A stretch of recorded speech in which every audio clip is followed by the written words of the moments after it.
नाज़रीन, प्रोग्राम सनत व मईशत में डॉक्टर शाहिद रज़ा की जानब से खुशामदीद। नाज़रीन, आज के इस प्रोग्राम में हम इस बात का जायजा लेंगे कि पाकिस्तान की एग्रीकल्चर इकॉनमी के क्या इश्यूज हैं।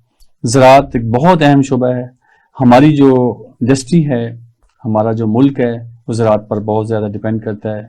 हम आज देखेंगे कि एग्रीकल्चर के जो इनपुट्स हैं उसमें खाद, बीज और पानी, और इसके अलावा फिर जो लाइफ स्टॉक सेक्टर है उसके इश्यूज क्या हैं, फिर पोल्ट्री सेक्टर जो है उसका सब सेक्टर, उसके इश्यूज क्या हैं। फिर हम देखेंगे कि हमारी जो पर एकड़ यील्ड है एग्रीकल्चर की वो क्यों नहीं बढ़ी। 75 ईयर्स में हमने देखा है कि जितनी प्रोडक्शन हमारी होनी चाहिए थी वो नहीं है। हमें बाज़ का कई एग्रीकल्चर की प्रोडक्ट्स हैं जिसमें गंदम है, इसके अलावा फ्लावर्स हैं, बहुत सारी प्रोडक्ट्स हमें बाहर से मंगवानी पड़ती हैं। हम ज़रूरी मुल्क हैं, तो ये क्या इश्यूज़ हैं। फिर हम ये देखेंगे कि चैलेंजेस क्या क्या हैं, फिर हम देखेंगे सोल्यूशन क्या है, फिर वे फॉरवर्ड इस प्रोग्राम में हम डिस्कस करेंगे। प्रोग्राम को आगे बढ़ाने से पहले सबसे पहले मैं अपने मौजूद मेहमानों का तारुफ कराता चलूँ। सबसे पहले हमारे साथ मौजूद हैं डॉक्टर सैयद फैसल इकराम साहब। Sir, welcome to the show. हमारे दूसरे मेहमान डॉक्टर मोहम्मद काशिफ नवाज साहब, वेलकम टू द शो। दोनों मेहमानों को मैं खुश आमदीद कहता हूँ। सबसे पहले मैं जी डॉक्टर काशिफ नवाज साहब आपसे रिक्वेस्ट करूंगा कि आप बताएं कि पाकिस्तान की जो एग्रीकल्चर इकॉनमी है उसके मेजर क्या क्या इश्यूज हैं। देखिए, बेसिकली तो हमारा मुल्क जो है वो एग्रीकल्चर कंट्री है, लेकिन बदकिस्मती से जो प्रॉब्लम्स हैं, फार्मर्स जो हैं, फार्मर प्रोफाइल तो बहुत अच्छी है, बड़े मेहनती हैं, इसमें कोई शक नहीं, लेकिन फर्टिलाइजर्स हैं, सीड्स हैं, ठीक है, तो इसी तरह पानी के इशू हैं, फर्टिलाइजर कॉस्टली हैं, ठीक है। अब नाइट्रोजन जो है वो पाकिस्तान में ही अवेलेबल है, लेकिन उसके बावजूद आजकल आपको पता है यूरिया का बड़ा बुरहान आया हुआ है, ठीक है। इसी तरह फास्फोरस फर्टिलाइजर जो हैं और पोटैश जो हैं वो इंपोर्ट होती हैं, उनकी कास्ट बड़ी ज्यादा है, ठीक है, लेकिन उसके बावजूद भी फार्मर जो है वो सर्वाइव कर रहा है, अपनी मेहनत कर रहा है और वो पैदावार अच्छी लेने की कोशिश कर रहा है। अब उसके बाद जो पानी का इशू है, डैम्स की पोजीशन आपको पता है, मतलब कोई इतने अच्छे नहीं, अभी कुछ थोड़े से बनने तो शुरू हुए हैं, लेकिन उनसे बनने से पहले तो जिम्मेदार को पानी की जरूरत है। अब अलमिया यह है कि हमारा इस साल और 2010 में भी फ्लड आया, लेकिन उसके बावजूद भी हमारे पास जो है वो रबी के लिए अब पानी कोई नहीं है, ठीक है। तो ये फिर उसके बाद जो है अपना ट्यूबवेल, गवर्नमेंट की थोड़ा सा पॉलिसियां आई हैं सोलर के ऊपर, ये एक अच्छा बेनिफिट होगा फार्मर्स के लिए, ठीक है, लेकिन अभी वो पूरा कवर तो नहीं हुआ। अब जो लोग जो है वो डीजल वगैरह इस्तेमाल करते हैं, ठीक है, तो उसकी कास्ट बहुत ज्यादा है, तो ये प्रॉब्लम्स हैं। लेकिन मैं समझता हूँ सीड्स भी हो गए, बाहर से इंपोर्ट होते हैं, हमारे यहाँ इतने अच्छे हम सीड डेवलप नहीं कर सके हैं, लेकिन उसके बावजूद भी जो है ये प्रॉब्लम्स के जिम्मेदार। डॉक्टर साहब, अभी हम आपसे बात कर देंगे। डॉक्टर फैसल साहब, मेरा आपसे क्वेश्चन ये है कि जो डॉक्टर काशिफ साहब बता रहे हैं जैसे कि इनपुट्स के इश्यूज हैं, तो इसके अलावा और कौन से इश्यूज हैं जिसकी वजह से हमारी एग्रीकल्चर की प्रोडक्शन नहीं बढ़ी। Thank you very much sir, आपने मुझे इस शो में इनवाइट किया। सर, बात यह है कि सबसे पहला सबसे इम्पोर्टेंट इशू हमारा ये जो है वो है सीड का। एक्चुअली अगर हमें जर्म प्लाज्म सही तरीके से मिले, अच्छा सीड मिले, तो हमारी एवरेज यील्ड जो है वो बढ़ सकती है। नंबर 2, जैसे डॉक्टर काशिफ साहब ने बात किया इनपुट्स के हवाले से, इनपुट्स हमारी, अगर हमारा हमसाया ममालिक की तरफ देखा जाए, जैसे हमारा हमसाया मुल्क, वहां पे इनपुट्स काफी सस्ती हैं। इसके अलावा एक और फैक्टर आता है जिसमें बिजली है, बिजली भी वहां पे बिल्कुल गवर्नमेंट जो है वो सब्सिडाइज रेट पे देती है। हमारे यहाँ पे बहुत सारे इस हवाले से इश्यूज हैं कि यहाँ पे बिजली भी बहुत महंगी है, यूरिया, DAP जैसे इन्होंने जिक्र किया, सीड भी काफी महंगा है, और सीड का एक जो सबसे, क्योंकि ये बुनियादी चीज है, सीड नहीं आगे चल के आपकी एवरेज यील्ड बनानी है, तो सीड में मैं ये समझता हूं कि अभी हमारे रिसर्च के जो इदारे हैं वो शायद उस लेवल पे नहीं जा पा रहे जिससे हमें अच्छी। अच्छा सर, सीड्स की आपने बात की, बड़ा बेसिक इनपुट है, तो आपने 75 ईयर्स में आपने देखा कि हमारी जो यूनिवर्सिटीज हैं, जो रिसर्च इंस्टीट्यूट, इतने ज्यादा इंस्टीट्यूट्स भी हैं, फिर NARC है, PRC है, तो आप क्या समझते हैं इन अदारों का इशू है, या आप समझते हैं जो हमारे फार्मर्स हैं वो नई टेक्नोलॉजीज को अडॉप्ट नहीं कर रहे? इसमें दोनों चीजें इन्वॉल्व हैं। देखिए, हमारी जो, जहां तक हमारे तहकीकाती इदारों का ताल्लुक है, उन लोगों ने काफी इस मामले में इस हद तक इसमें बड़ा अच्छा काम किया है, लेकिन अनफॉर्चुनेटली जो उन्होंने काम किया है वो हमारे फार्मर्स तक उस तरीके से नहीं, हमारा एक्सटेंशन डिपार्टमेंट शायद उस तरीके से उन तक पहुंचा नहीं पाया, जिसकी वजह से हम शायद उस लेवल पे नहीं पहुंच सके। अच्छा डॉक्टर काशिफ साहब, मैं आपसे पूछना चाहूंगा कि जो इन्होंने एक्सटेंशन डिपार्टमेंट की बात की है कि वो प्रॉपरली शायद काम नहीं कर रहा, लेकिन देखें गवर्नमेंट ने हर जिले पे, हर तहसील लेवल पे एक्सटेंशन डिपार्टमेंट स्टेब्लिश किए हैं। ज़राअत का शुबा जो है उसके लिए ज़राअत का जो डिपार्टमेंट बड़ा तमाम सूबों में ये काम कर रहा है। तो आप कैसे देखते हैं एक्सटेंशन जो डिपार्टमेंट है, क्या उसका इशू है या कोई और फार्मर्स के भी कोई इशूज है? देखिए, एक्सटेंशन जो है ना डिपार्टमेंट, उसके हवाले से जो आप क्वेश्चन है आपका, उसमें कुछ जगहों पे एक्सटेंशन डिपार्टमेंट ने परफॉर्म किया है।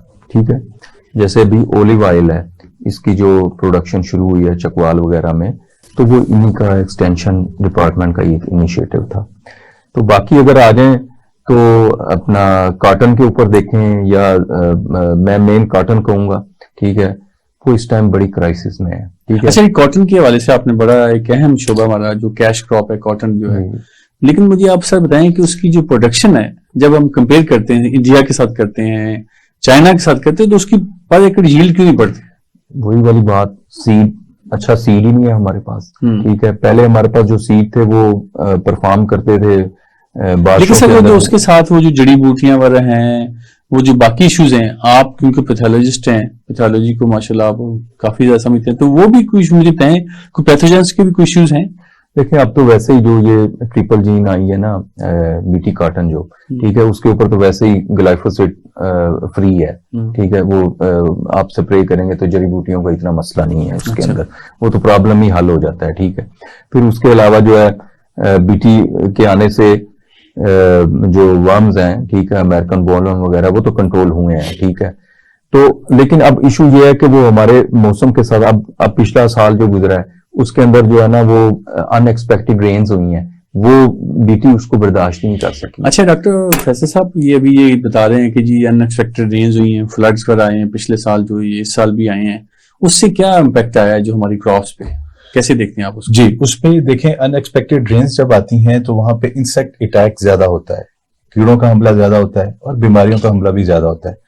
फॉर्चुनेटली कॉटन पे इतनी ज्यादा बीमारियां जो जिसे कहते हैं जिसकी इकोनॉमिक वैल्यू हो वो ज्यादा नहीं आती, लेकिन इंसेक्ट अटैक उससे ज्यादा होता है, नंबर 1। नंबर 2, उससे अनएक्सपेक्टेड रेन की वजह से उसकी जो वेजिटेटिव ग्रोथ है, यानी वो जो उसकी वो बढ़ जाती है, लेकिन उसके ऊपर वो जो बोल्स या जिसे टिंडे कहते हैं वो कम लगते हैं।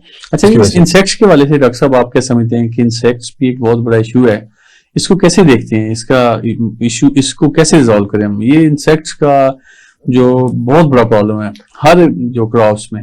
अब हमारी बात जो है ना जरा कॉटन पे चली गई, तो वैसे तो ओवरऑल होनी चाहिए। कॉटन के अंदर तो जो बीटी है ना, वो जो बोल वर्म्स है ना, उनको तो वो रेजिस्ट कर रही है। प्रॉब्लम वहां पे सकिंग जो इंसेक्ट है ना, वो कंट्रोल नहीं हो रहे हैं। ठीक है, तो बाकी जो मेज है, मेज के अंदर ये पिछले 1-2 साल से फॉल आर्मी वर्म जो है, उसने थोड़ा सा जिम्मेदार को जो है ना वो परेशान किया, लेकिन उसकी जिम्मेदारों ने खुद जो है ना उसके तरीकाकार निकाल। डॉक्टर साहब मुझे ये बताएं कि जैसे इनपुट्स की आपने बात की, खाद, बीज, पानी वगैरह, ये सारी चीजें बता रहे हैं, इसके अलावा जो एक मैकेनाइजेशन है, क्या हमारा जो फार्मर है वो मैकेनाइजेशन की तरफ जा रहा है, वो अडॉप्ट क्यों नहीं कर रहा, या अगर अडॉप्ट कर रहा है तो क्या इश्यूज है उसमें?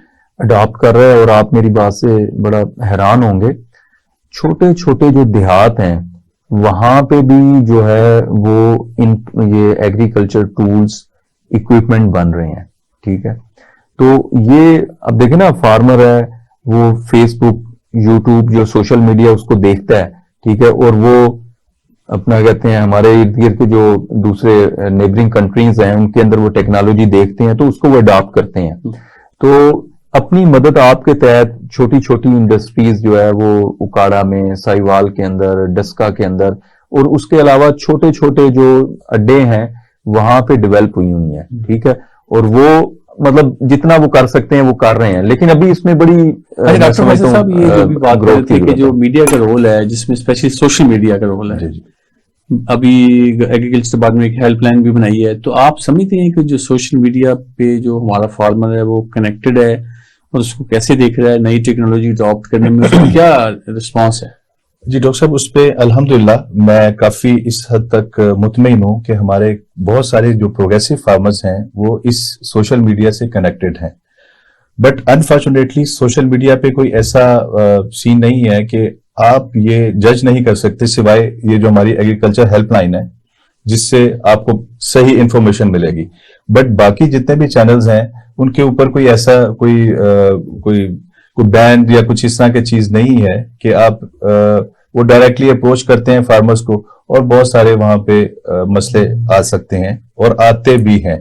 तो ये है कि अगर एग्रीकल्चर सोशल मीडिया को थोड़ा सा कंट्रोल किया जाए तो इससे काफी बेहतर हो बिल्कुल सकता ठीक है। है डॉक्टर फैज साहब। मैं अब देखिए हमारी जो मेजर क्रॉप्स हैं जिसमें मेज है, राइस है, कॉटन है, शुगर केन वगैरह, अगर हम इनकी बात करते हैं क्रॉप्स की, तो वो जो बुनियादी सवाल ये है कि इनकी जो प्रोडक्शन है, एक तो आपने बताया सीड एक वजह है कि सीड हमारे पास वो नहीं है, फिर फर्टिलाइजर का आपने बताया, पानी के इश्यूज मुझे बताएं, पानी इसके कैसे देखते हैं कि पानी का वाकई कोई इशू है?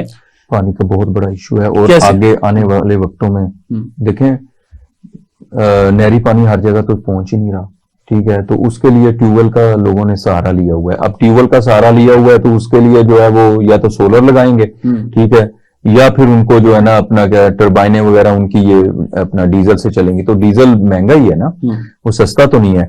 और अब इन 4 क्रॉप्स का आपने जिक्र किया, शुगर केन है, मेज है, ठीक है, राइस है, ये 3 में तो अच्छी यील्ड आ रही है। राइस नहीं, में लेकिन बहुत सर अच्छी- आप देखें कि जब हम अच्छी यील्ड की बात करते हैं इंडिया के साथ आप देखें ना, जी। उससे तो हमारी आधी प्रोडक्शन है। नहीं तो मेज की तो यील्ड मेरे ख्याल में अपना इंडिया के बराबर नहीं होगी। वो ठीक है, लेकिन सर हमारा जो इस वक्त मेजर जो क्रॉप्स हैं इसमें वीट है। जी। देखिए ये हमारी जो कंजम्पशन है, जो मेजर हमारे जो फूड जो हम की बास्केट है वो हमारा वीट से है। एक्चुअली डॉक्टर साहब मैं इसमें थोड़ा सा आपको इंटरप्ट करूंगा। बिल्कुल आप सही फरमा रहे हैं, हमारी एवरेज यील्ड जो है वो कोई 27, आप सुन के हैरान होंगे कि 27 मॉन्ट्स पर एकड़ है, जो कि इंटरनेशनल लेवल से बहुत कम है। अच्छा, उसमें एक तो खैर सीड पे मैं फिर आ जाता हूँ।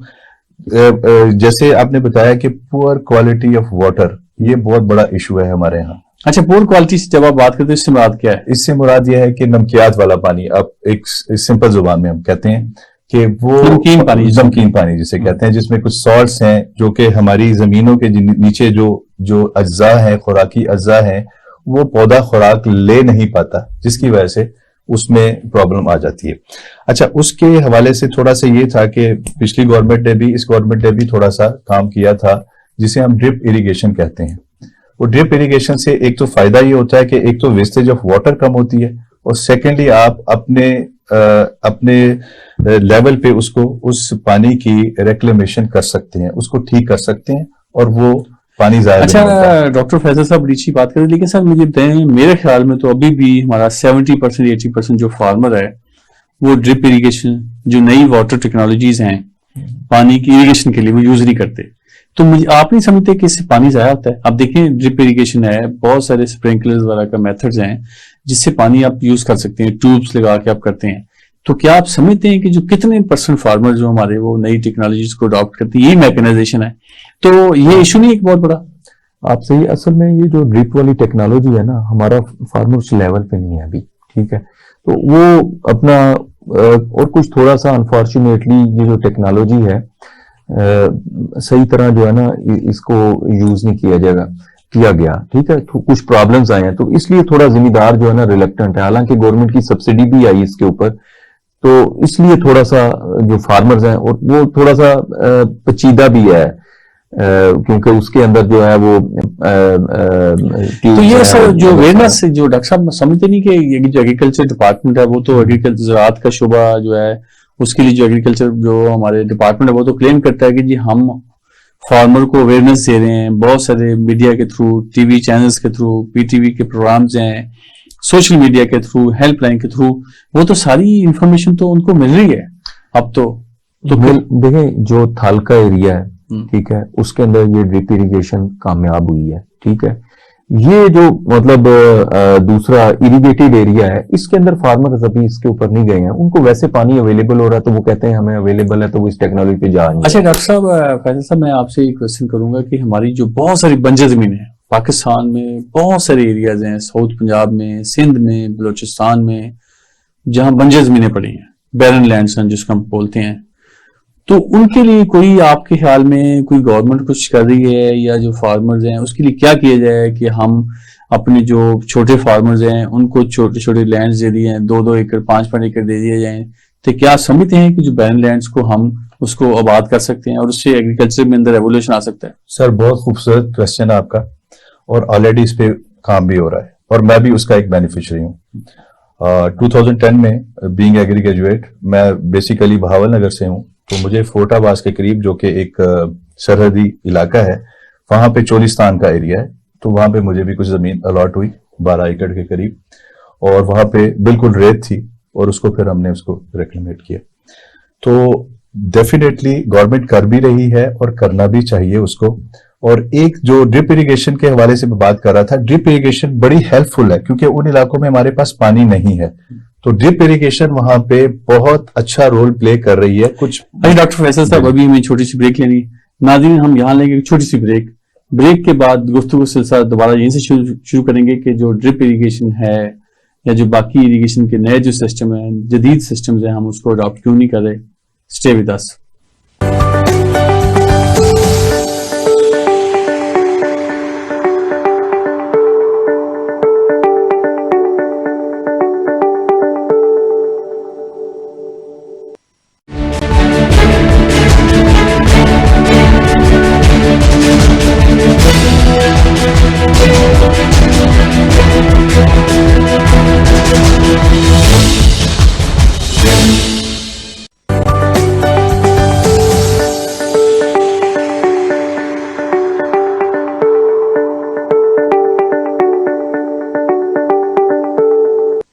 जी नाज़रीन, वेलकम बैक।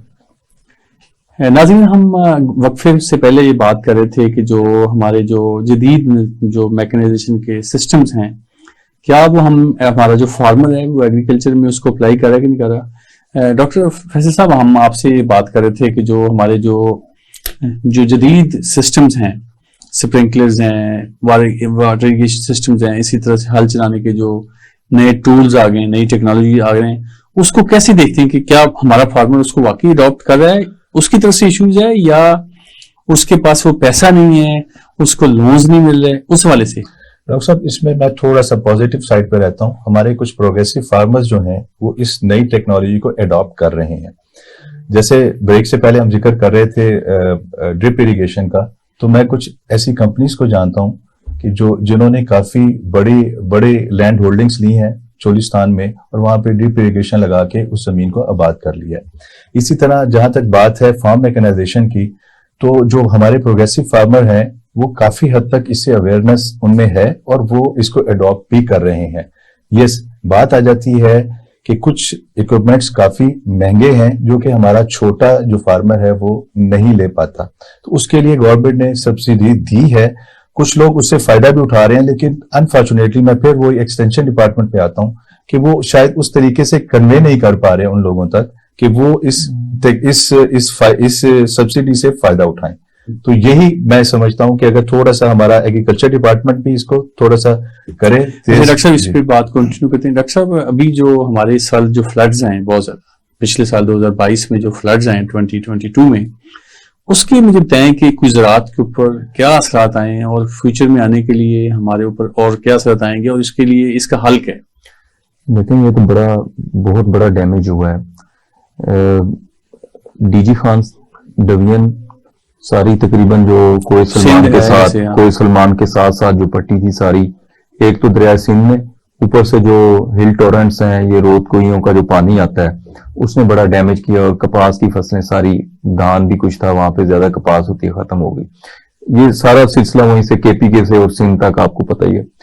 अब हालात वहां पे इस तरह के हैं कि गंदम की जो है वो काश्त तो हुई है, लोगों के पास इनपुट से कोई नहीं है, ठीक है। बड़ी मुश्किल से पता नहीं कैसे उन लोगों ने बीज वगैरह लिया होगा और वो गंदम काश्त की होगी। खैर, अब ये क्रॉप उनके लिए मुश्किल होगी, ठीक है। ये क्रॉप आ जाएगी तो वो बेहतर हो जाएगा। अब आप जिस तरह कह रहे हैं कि अब इसका क्या, ये तो हर साल ही जो है ना, ये जो को सलमान वाली पट्टी है, ऊपर से हिल टोरेंट्स आते हैं और दरिया सिंध हर साल ही, इसका तो फिर ये है कि रिजर्वायर बने, ठीक है। वो रिजर्वायर जो है पहाड़ वाला जो पानी है, ठीक है, उसको भी जो है अपना क्या कहते हैं स्टोरेज हो उसकी, और जो मेन हमारा एक ही दरिया है, सबसे बड़ा ही है, वो सिंधी है।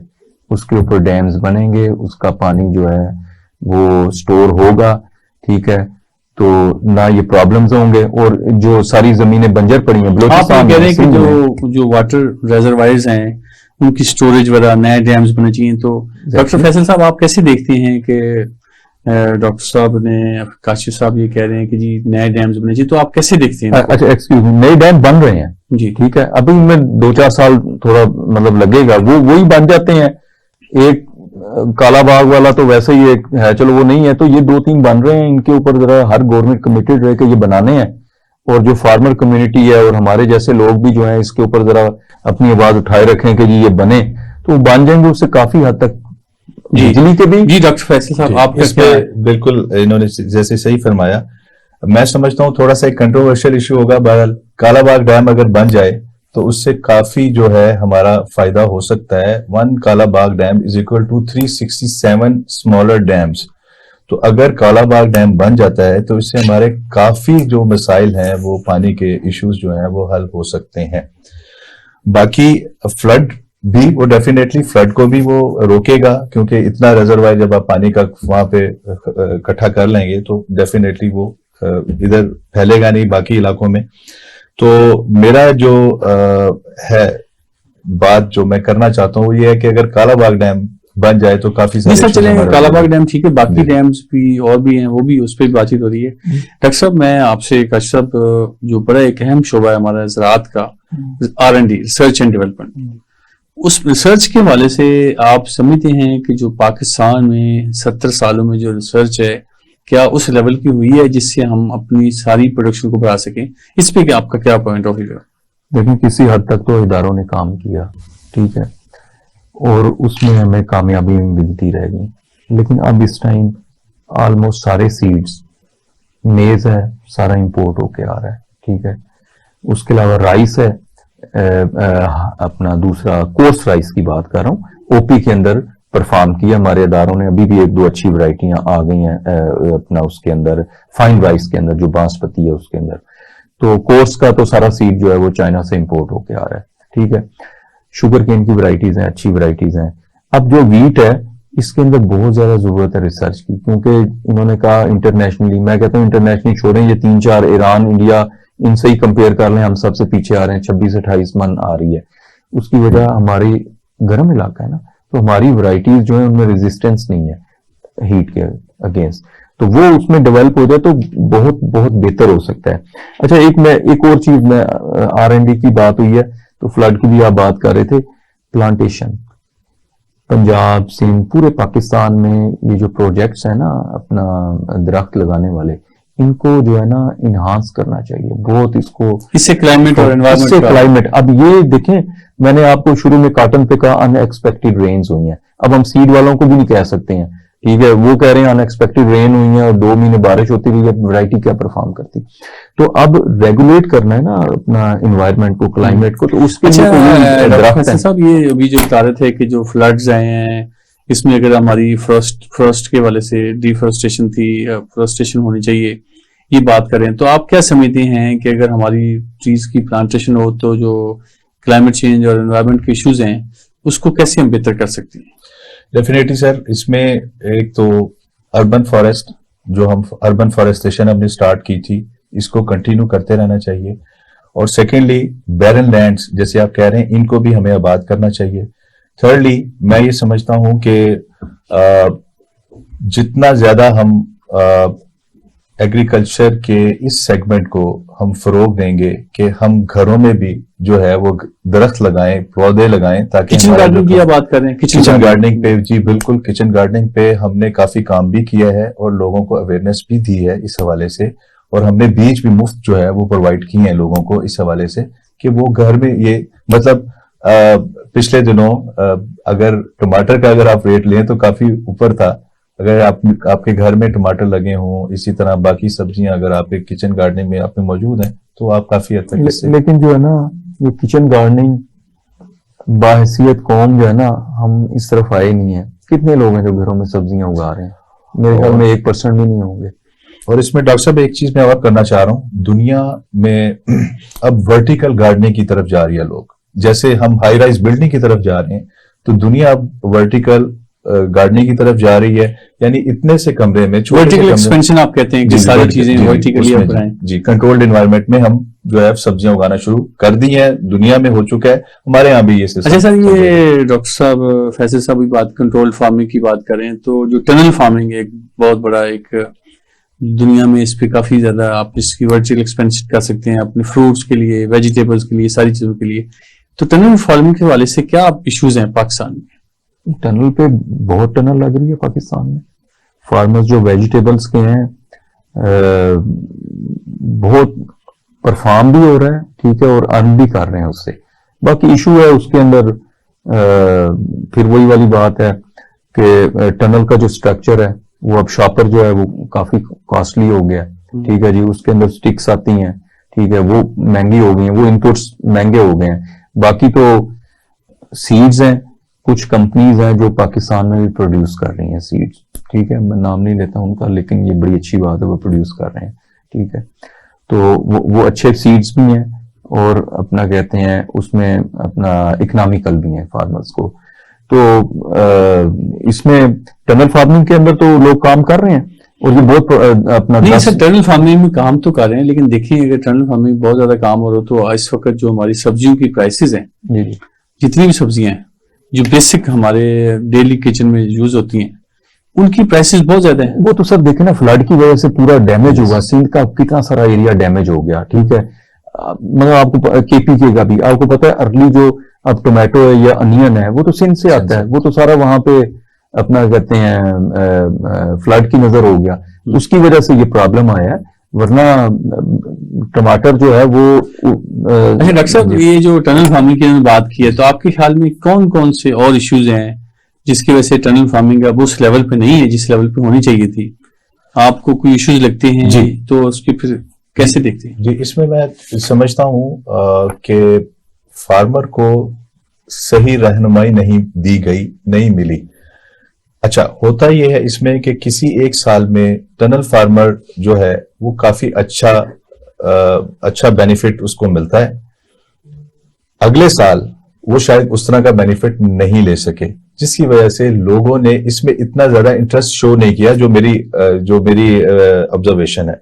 हालांकि इससे हम बहुत अच्छे नताइज इससे हासिल कर सकते हैं। हुआ यह है कि एक साल मैं खुद, चूंकि मैं फार्मर भी हूं, तो मैंने एक साल टमाटर लगाए, तो टमाटर मुझे 5 रुपए किलो बेचना पड़ा उस साल में। अच्छा, उससे पिछले साल एक साहब ने एक जगह है पाकपतन शरीफ, वहां पे लगाए, तो उन्होंने 1 एकड़ टनल से, टमाटर के एक टनल से 2 मिलियन रुपीज उन्होंने अर्न किए। तो उस चीज को देखते हुए बहुत सारे लोगों ने उनको कॉपी किया और नेक्स्ट ईयर जो है वो शायद ये वो डिमांड और सप्लाई का आपकी बात फैसल भाई ठीक है। असल में जब फार्मर्स जो है ना, फार्मर्स को चाहिए कि हर चीज के अंदर मतलब वो फार्मिंग कर रहे हैं, एक्सपर्ट्स जो हैं, जो प्रोफेशनल एग्रीकल्चर से रिलेटेड लोग हैं, एग्रेरियन हैं, जो स्किल्ड हैं, उनसे अपनी रहनुमाई लें, ना कि आप जो है वो रहनुमाई नॉन प्रोफेशनल लोग से लें, ठीक है। तो उसके अंदर हो सकता है एक आध दफा आपको कुछ बेहतर आप समझें, यार ये मुझे इन्होंने स्प्रे बता दिया और मेरा उससे जो है ना अपना कीड़ा। डॉक्टर काश साहब, एक और बड़ा शोबा है, बड़ी इस पर डिस्कशन होती है कि टैक्स के हवाले से कुछ लोगों का ख्याल है कि जो बाकी जैसे तमाम इंडस्ट्री पे, बाकी तमाम शोबों पर टैक्स है, तो एग्रीकल्चर टैक्स को ऊपर जो ना बड़ी डिस्कशन होती रहती है कि एग्रीकल्चर टैक्स, लेकिन जो फार्मर है वो उसके लिए तैयार नहीं है। तो आप क्या समझते हैं कि एग्रीकल्चर जो इनपुट्स हैं वो ऑलरेडी टैक्स तो दे रहा है हर बंदा, तो आप समझते हैं कि एग्रीकल्चर को टैक्स लगना चाहिए, इसको एनहांस होना चाहिए, क्या समझते हैं इसको? देखिए, आपको पता है जो अभी करंट सिनेरियो चल रहा है डॉलर्स के हवाले से, सारी आपको सिचुएशन का पता है। अब हमारा जो ये एग्रीकल्चर सेक्टर है ना, इससे लोग जो है 70% लोग अटैच हैं, उनके रोजगार हैं, ठीक है। लाइफ स्टॉक भी मतलब हर चीज जो है वो एग्रीकल्चर सेक्टर से है, फिशिंग भी, सारा, पोल्ट्री भी, जी पोल्ट्री भी, बिल्कुल। अच्छा, अब हमें चाहिए इसको जरा थोड़ा सा ना इसको सहारा दें, क्योंकि इसने मुल्क को सहारा दिया हुआ है, ठीक है। अभी कोई हम और तो नहीं, हमारे पास कोई ऐसी चीजें हैं कि भाई हम कोई चीजें बना के और एक्सपोर्ट कर रहे हैं, एग्रीकल्चर ही है ना हमारे पास। तो पहले ही वो बेचारे जिम्मेदार जो हैं, इतने चैलेंजेस जो हमने अब डिस्कशन की है, चैलेंजेस है ना, वो बेचारा इसको बियर कर रहा है।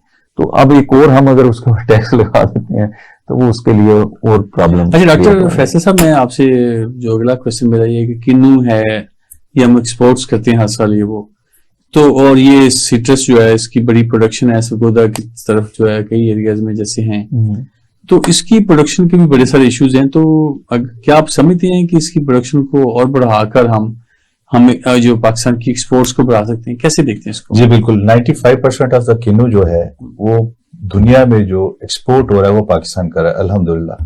ये हमारे पास एक बहुत बड़ा एडवांटेज है। और हमारी वो जो सॉइल है सरगोदा भलवाल की, वो बड़ी बेहतरीन सॉइल है, इसके हवाले से वहां का एनवायरनमेंट भी बहुत अच्छा है। बिल्कुल सर, इसके ऊपर अगर हम काम करें, और काम हो भी रहा है वहां पे, और बहुत सारे लोग जो हैं वो अब एक्सपोर्ट इंडस्ट्री में आ गए हैं इसकी, और वहां से एक्सपोर्ट हो रहा है किन्नू। और खास तौर पे हमारी बाकी जो कमोडिटीज हैं जैसे वेजिटेबल्स हैं, हमारी यहाँ से काफी अच्छे लेवल पे एक्सपोर्ट हो रही हैं। तो मैं ये अच्छा, मैंगोज के वाले से डॉक्टर साहब, काशिफ साहब, आप क्या समझते हैं? मैंगो भी एक्सपोर्ट होता है, कुछ होता है, ज़ाया भी होता है। हमारे कुछ लोगों का ख्याल है, कुछ साइंटिस्ट का ख्याल है, कुछ इकोनॉमिस्ट का ख्याल है कि हमारी जो एग्रीकल्चर कुछ जो पेरिशेबल चीजें हैं खराब हो जाती है, तो बहुत सारी जो हमारी प्रोडक्ट्स हैं एग्रीकल्चर की वो फिनिश प्रोडक्ट्स नहीं होती, वो वेस्ट हो जाती है। तो क्या समझते हैं कि वाकई कोई कोल्ड स्टोरेज के इश्यूज हैं या क्या इश्यूज हैं जिसकी वजह से? बिल्कुल सही है।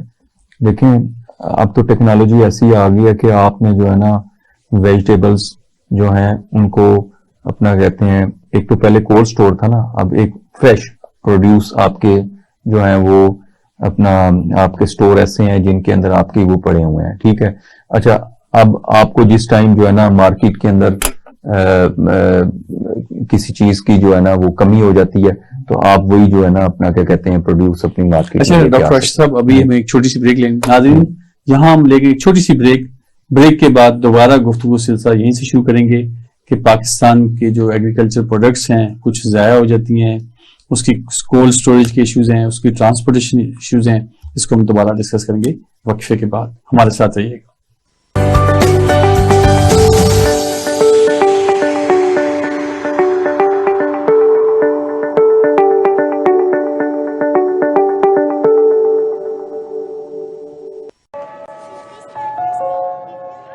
डॉक्टर बनना मेरा ख्वाब था। अल्हम्दुलिल्लाह पूरा हुआ। इंजीनियर बनना मेरा शौक था।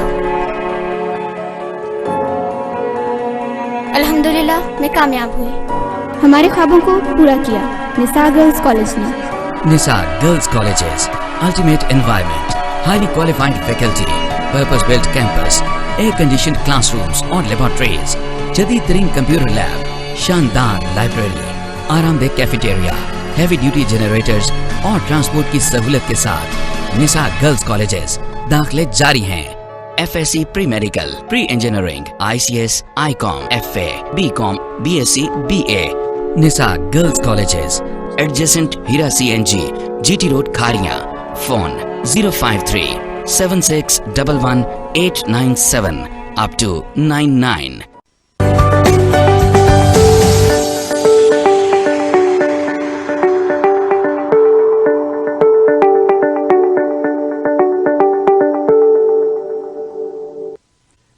जी नाज़रीन, वेलकम बैक। डॉक्टर काशिफ साहब, हम वक्फे से पहले से ही बात कर रहे थे कि पाकिस्तान में बहुत सारी जो प्रोडक्ट्स हैं, फ्रूट्स हैं, वेजिटेबल्स हैं स्पेशली, वो ज़ाया हो जाती हैं। उसकी स्टोरेज के इश्यूज हैं, कोल्ड स्टोरेज के इश्यूज, उसकी ट्रांसपोर्टेशन के इश्यूज हैं, प्रॉपरली उसकी ट्रांसपोर्टेशन नहीं होती, फिर उसके कोल्ड स्टोरेज के इश्यूज को। तो आप वाकई समझते हैं कुछ इश्यूज हैं?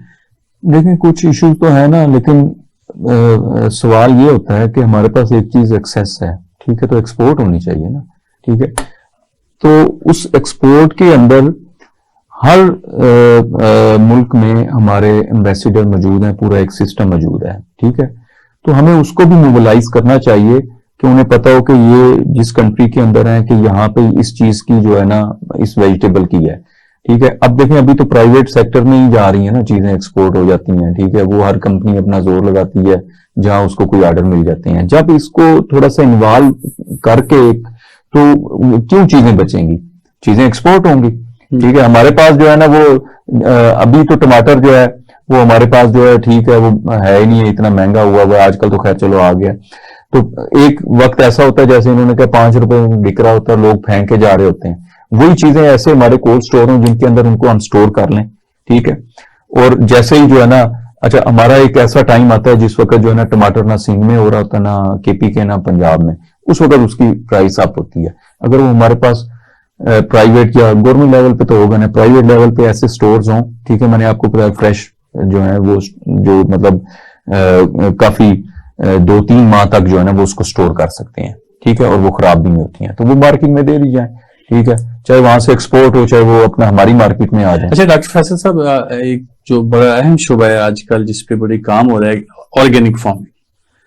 ऑर्गेनिक फार्मिंग के वाले से क्या समझते हैं, पाकिस्तान में कोई वाकई जो फार्मर्स हैं उन्होंने ऑर्गेनिक फार्मिंग कर रहे हैं, और अगर कर रहे हैं तो किस लेवल पे है, और आप इसके क्या इश्यूज हैं ऑर्गेनिक फार्मिंग के वाले तो से? सब ऑर्गेनिक फार्मिंग पे बात तो बहुत की जाती है और कुछ लोग इस पे काम भी कर रहे हैं। नो डाउट ये बड़ा अच्छा, क्योंकि ये कुदरती तरीका है फसलों को उगाने का, लेकिन मॉडर्न डे लिविंग में शायद ये हमें इतना फिजिबल नहीं है हमारे लिए। उसकी रीजन ये है कि अगर आप श्रीलंका की पिछली सूरत हाल देखें, जो पिछले दिन उनके साथ हुआ है, उनकी डिफॉल्ट कर गए, उसकी one of the main reason ये भी थी कि उन्होंने ऑर्गेनिक फार्मिंग पे बिना किसी प्लानिंग के ऑर्गेनिक फार्मिंग पे चले गए। उनके जो सदर साहब थे उन्होंने कहा कि जी ये आज से हमने फर्टिलाइजर, सिंथेटिक फर्टिलाइजर नहीं इस्तेमाल करनी। उससे हुआ क्या कि उससे एक तो उनकी एवरेज यील्ड कम हुई, प्लस एवरेज यील्ड जब कम हुई तो वो उनको लोगों को खाने को कुछ नहीं मिला। तो मैं इस पे थोड़ा सा देखें, ऑर्गेनिक फार्मिंग अगर आपने करनी है तो आप इसको एक प्रॉपर प्लानिंग के जरिए से करवाएं, और उसमें मैं फिर यही कहूंगा कि हमारा एग्रीकल्चर डिपार्टमेंट बहुत इंपॉर्टेंट है इसमें। देखें, किचन गार्डनिंग का मैं इसलिए फैन हूं इस हवाले से कि वो आपके सामने हर चीज आप इस्तेमाल कर रहे हैं, और सारी ऑर्गेनिक चीजें आप इस्तेमाल कर रहे हैं, सिवाय एक सीड आप बाहर से लेके आते हैं, बाकी सारी चीजें आपके पास वहां पे मौजूद होती हैं। इवन कुछ लोग तो वो जो चाय की पत्ती इस्तेमाल करते हैं वो भी उसमें डाल देते हैं, और वो भी एक बहुत अच्छी फर्टिलाइजर है। तो मैं ये समझता हूं कि ऑर्गेनिक फार्मिंग पे काम हो रहा है, कुछ लोग कर रहे हैं इसके ऊपर, लेकिन इसको अगर आपने लेके चलना है तो इसको बाकायदा प्लान करना होगा। अच्छा ये डॉक्टर काशिफ साहब, आप ऑर्गेनिक फार्मिंग को कैसे देखते हैं? देखें, जब आपके सामने सारी हमने डिस्कशन की शुरू में ही पहला कि इनपुट्स की कास्ट, ठीक है, जो कमर्शियल फर्टिलाइजर्स हैं उनकी कास्ट इतनी ज्यादा हो गई। अगर एक फार्मर जो है वो अच्छी यील्ड ले भी लेता है, ठीक है, तो उसकी इनपुट कास्ट बहुत ज्यादा है। ठीक है, उसमें फास्फोरस आ गई, उसमें पोटाश आ गया, उसमें नाइट्रोजन आ गई, ठीक है जी, और मतलब फर्टिलाइजर आ गए। अच्छा, अब अगर हम जो है ना हमारा फार्मर ऑर्गेनिक फार्मिंग की तरफ नहीं जाएगा ना, तो उसकी इनपुट कास्ट कम नहीं हो सकती। प्लानिंग के जरिए ऑर्गेनिक फार्मिंग में जाए, नाइट्रोजन भी मिल जाएगी, फास्फोरस भी अवेलेबल है, सोर्सेज हैं, क्यों नहीं है, ठीक है, पोटैश के भी सोर्सेज हैं, ठीक है, ऑर्गेनिक फार्मिंग के अंदर ये सारी चीजें अवेलेबल हैं, सल्फर भी, मतलब सारा कुछ मिल जाएगा आपको। ठीक है, उससे कम से कम जिम्मेदार की इनपुट कास्ट कम होगी, यील्ड कम नहीं होगी अगर प्लानिंग के साथ चलेंगे। अच्छा ये डॉक्टर साहब, हमारा एक सब सेक्टर है, पोल्ट्री सेक्टर, जिससे हमारे जो ना आम आदमी को अंडे मिलते हैं, एग्स जैसे हम एग्स वगैरह, और फिर इसके अलावा जो गोश्त है, सस्ता गोश्त मिलता है। लेकिन अभी आप देखें चंद महीनों में जो चिकन की जो कॉस्ट है बहुत ज्यादा 500 से 600 पे चली गई है पर किलो, और उसमें वो इशू बना हुआ है जी कि जो सोयाबीन है वो उसकी पोर्ट का इशू है, और जो फार्मर्स चाहते हैं कि जो उसको सोयाबीन की इजाजत है, जाके रॉ मटेरियल होगा तो हम उसकी प्रोडक्शन ज्यादा बढ़ा सकेंगे, फीड जो उसके लिए चाहिए होता है। लेकिन गवर्नमेंट का ये ख्याल है कि जो अभी बाहर से ये मंगवा रहे हैं वो जीएमओ जो प्रोडक्ट है, जीएमओ यानी कि जेनेटिकली मॉडिफाइड जो है ना वो सोयाबीन है, गवर्नमेंट चाहती कि नहीं आप नॉन जीएमओ मंगवाएं। ये एक इशू बना हुआ, आप इसको कैसे देखते हैं? देखें, बेसिकली तो ये जो सोयाबीन है ना, इसमें प्रोटीन कंटेंट ज्यादा होते हैं, ठीक है, इसलिए इसको अपना क्या कहते हैं मंगवाते हैं। अब जो नॉन जीएमओ और जीएमओ वाली बात है तो गवर्नमेंट तो ठीक कह रही है, नॉन जीएमओ मंगवाए ना, जीएमओ भी तो जो है ना वो कौन सा कोई इतना हेल्थ इश्यूज क्रिएट करेगा। तो अब फिलहाल तो जो है ना इस क्राइसिस को जो है ना मतलब हैंडल करने के लिए अब हम जब आ रहे थे तो 660 रुपए रास्ते में हमने देखा लाहौर के अंदर आज जो चिकन की प्राइस हुई थी। तो उसका है कि अभी तो फिलहाल इसको इंडस्ट्री सारी हो जाएगी, अभी तो जो भी मिल रहा है उसको मंगवाना चाहिए। और यहाँ सोयाबीन हो सकता है, क्यों नहीं हो सकता पाकिस्तान में, ठीक है। उसका सीड भी कुछ कंपनी के पास अवेलेबल है। ये फिर एग्री एक्सटेंशन का डिपार्टमेंट का ये है, ठीक है। अगर उन्होंने ऑलिव के ऊपर थोड़ा सा काम किया, मैं समझता हूँ काम किया उन्होंने, ठीक है। अभी उसमें टाइम लगेगा लेकिन चलो एक इनिशिएटिव तो हो गया। इसी तरह सनफ्लावर है और ये दूसरा मस्टर्ड लग रहा है, ठीक है। इस पे सब्सिडी भी दी हुई है गवर्नमेंट ने। तो सोयाबीन पे तो पहले देनी चाहिए थी कि ये इतनी बड़ी इंडस्ट्री जो अच्छा डॉक्टर फैसल साहब आप बताएं कि जो सोयाबीन का इशू है और पोल्ट्री जो सेक्टर है वो बहुत शोर मचा रहे हैं कि जी हमें जो सोयाबीन वो लाने की इजाजत दी जाए, और वो गवर्नमेंट कहती है कि नॉन जीएमओ मंगाएं, ये इशू है। तो उसकी वजह से जो चिकन की प्राइसेस बढ़ गई हैं, और वो कहते हैं जी अगर हमारे पास ये सोयाबीन नहीं होगा, रॉ मटेरियल नहीं होगा, तो फीड की कॉस्ट बढ़ेगी, फीड की कॉस्ट बढ़ेगी तो चिकन की कॉस्ट बढ़ेगी। तो कैसे देखते हैं इस इशू को, इस क्राइसिस को? अच्छा देखिए सर, डॉक्टर साहब जहां तक मैं कमिंग बैक टू जीएमओ और नॉन जीएमओ पे थोड़ा सा डिस्कस कर लें इस हवाले से। देखिए दुनिया में दो राय हैं जीएमओ के मुतालिक, जेनेटिकली मॉडिफाइड ऑर्गेनिज्म, इसमें एक्चुअली होता है। कुछ लोग इसके हैजर्ड्स पे बात करते हैं, कुछ इसके बेनिफिट्स पे बात करते हैं।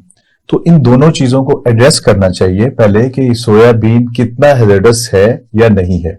अगर तो वो इस चीज को क्लियर कर लेते हैं कि जीएमओस को हमने यहाँ पे अलाउ करना है, तो एक बाकायदा कमेटी बना के, एक्सपर्ट्स की कमेटी बना के उनके साथ डील करें और उसको जो है अलाउ कर दें। अगर वो ठीक समझते हैं, अगर नहीं तो फिर उसको दोबारा से अच्छा कश्यप साहब, मेरा जो हमारा प्रोग्राम का वक्त खत्म होने जाता है उसके लास्ट सेगमेंट में मैं आपसे लाइफ स्टॉक सेक्टर बहुत अहम शोबा है, उसमें देख लें आपके जो बीफ है, मटन है, ये सारी जो चीजें हैं उसकी बहुत सारे इश्यूज भी हैं। तो आप समझते हैं कि जो लाइफ स्टॉक सेक्टर है वो प्रॉपर पाकिस्तान में ग्रो कर रहे हैं, और कुछ लोगों का ख्याल है कि अगर आप गोश्त की प्रोडक्शन को बढ़ाएं तो आप उसको एक्सपोर्ट्स भी कर सकते हैं। तो कैसे देखते हैं आप लाइफ स्टॉक सेक्टर को पाकिस्तान में इस वक्त? इसमें बड़ा पोटेंशियल है, बहुत ज्यादा पोटेंशियल है, लेकिन अनफॉर्चुनेटली अभी आपको पता होगा ये लम्सी स्किन वाली जो डिजीज आई है, इससे बहुत ज्यादा जो कैटल्स हैं, ठीक है जी, उनका बड़ा नुकसान हुआ है फार्मर्स का। अब इसमें यह है कि कोई अच्छे इन्वेस्टर चाहिए हमें, ठीक है। पहले एक दो अच्छे इदारे हैं, एफएफसी ने भी, फौजी ने भी इस पे शुरू किया, पता नहीं शायद कर रहे हैं नहीं, मतलब इस तरह की कोई अच्छे जो है वो इन्वेस्टर चाहिए जो इस प्रोजेक्ट को लेके चलें। चल तो रहा है, एक्सपोर्ट भी हो रहा है, ऐसी बात नहीं है, लेकिन उस लेवल पे नहीं हो रहा, ठीक है। जो मीट है वो वही एक्सपोर्ट करके हम अपना जो है ना ये जो क्राइसिस है इससे निकल सकते हैं, ठीक है। और इसमें बड़ा पोटेंशियल है, और हमारे पास जो है हर चीज अवेलेबल है, ठीक है। अवेलेबल क्या, पहले भी तो कैटल फार्मिंग हो रही है, उसको इंक्रीज ही करना है, उसको इंक्रीज करके उसके लिए इन्वेस्टर चाहिए बड़े। मिल्क की प्रोडक्शन का एक बहुत बड़ा इशू है जी। डॉक्टर फैसल साहब आप बताएं कि आप लाइफस्टाइल सेक्टर में जो मिल्क का प्रोडक्शन पाकिस्तान में, जो हमारे एनिमल्स की जो मिल्क की प्रोडक्शन बहुत कम है as compare to other countries, तो कैसे देखते हैं? लेकिन डॉक्टर साहब आपके लिए ये हैरानगी की बात होगी कि पाकिस्तान में इतनी मिल्क प्रोडक्शन हो रही है कि हम पाकिस्तान दुनिया में तीसरे चौथे नंबर पे, पांचवें नंबर पे शायद हम हैं, फॉल कर रहे हैं। तो जैसे डॉक्टर काशिफ साहब ने बात की कि हमें अपने फार्मर्स को अवेयरनेस देनी होगी, अवेयरनेस दे के ही हम उनसे अच्छी मिल्क प्रोडक्शन ले सकते हैं। सेकेंडली यूएनडीपी के कुछ प्रोजेक्ट्स यहाँ पे पहले से ऑन थे, यूनाइटेड नेशन डेवलपमेंट प्रोजेक्ट, उसकी वजह से भी काफी लोगों ने अच्छे जो डेयरीज जो हैं वो बनाई हैं और उससे काफी अच्छी वो प्रोडक्शन ले रहे हैं। तो मेरा ख्याल है कि अवेयरनेस प्रोग्राम जो है वो बहुत जरूरी है इस हवाले से। और बाकी ये जो हमारी यूनाइटेड नेशंस की या हमारी अपनी जो एजेंसीज हैं इस हवाले से जो काम कर रही हैं, उन्हें चाहिए कि वो कुछ सब्सिडी दे के इन लोगों से, फार्मर से जो है वो अच्छी। डॉक्टर साहब हमारे प्रोग्राम का वक्त खत्म हो जाता है। डॉक्टर काशिफ नवाज साहब आपका प्रोग्राम में आने का बहुत शुक्रिया। डॉक्टर फैसल इकराम साहब आपके भी प्रोग्राम में आने का बहुत शुक्रिया। नाज़रीन, आज हमने देखा कि पाकिस्तान के जो एग्रीकल्चर जो इकोनॉमिक इश्यूज क्या हैं, चाहे वो पोल्ट्री का सेक्टर हो, लाइफ स्टॉक सेक्टर हो, तमाम इश्यूज जो हैं, तमाम शोबों में इश्यूज हैं, लेकिन हमें अपने जो हमारा फार्मर है हमें उसको एजुकेट करना है। गवर्नमेंट को भी जो सपोर्ट करने की जरूरत है।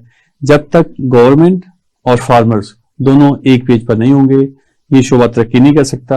और अगर ये शोबा तरक्की नहीं करेगा तो हमारी इंपोर्ट्स बढ़ेंगी, हमारी एक्सपोर्ट्स जो है कम होंगी। तो इसी के साथ आज का प्रोग्राम खत्म हो जाता है। अगले प्रोग्राम में फिर नए सब्जेक्ट के साथ फिर हाजिर होंगे। तब तक के लिए इजाजत दीजिएगा। अल्लाह हाफिज।